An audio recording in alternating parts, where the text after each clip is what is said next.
And welcome back. Currently sitting at about 57 degrees right now into the spring, so I figured why not start you out and take you to a place where it's about 30 degrees warmer. 87 degrees right now into Arizona.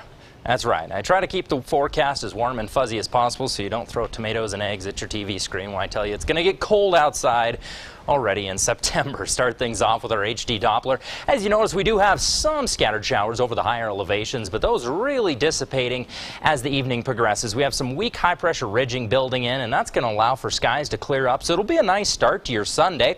As you notice, those showers, as they continue to track to the south and the east, have really dissipated for the most part. Didn't have a lot of moisture to work with today, but just enough to give us some light isolated shower activity, very similar to what we'll see tomorrow. And here's how the next few hours are going to play out for us. There's that area of high pressure. It's not a real strong area of high pressure, and these little white lines, that kind of helps us tell you exactly where that area of high pressure is. There's a lot going on the map right now. Don't worry, I'll break it down. Now, as the evening progresses, you see that big black line? That's what we call a trough. That's what would kind of crunch down that area of high pressure and usher in some shower activity. So notice when that trough continues to move across the region into your Sunday afternoon, following it is a bit of a wind shift out of the west and some shower activity. That's what gives us that atmospheric energy to kind of kick off some shower activity, all spurred out of that. You can't quite see a big low pressure cell up to our north there. So as that trough continues to move through, we'll see that shower activity kick up there as the day progresses. Very similar today, isolated light to moderate shower activity,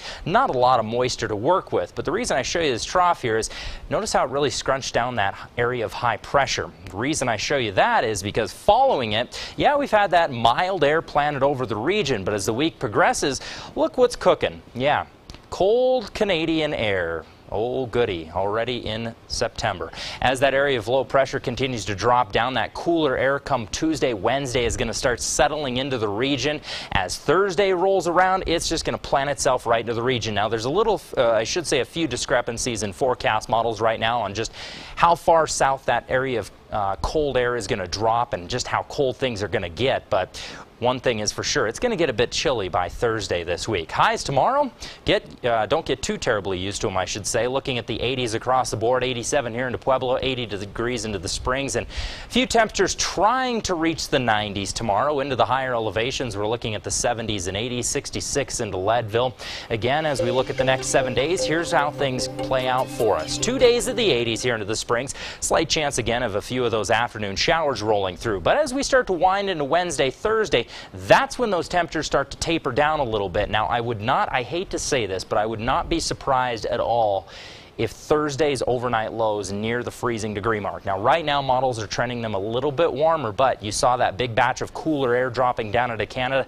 That could very easily chill those temperatures down than even more than what we're forecasting right now.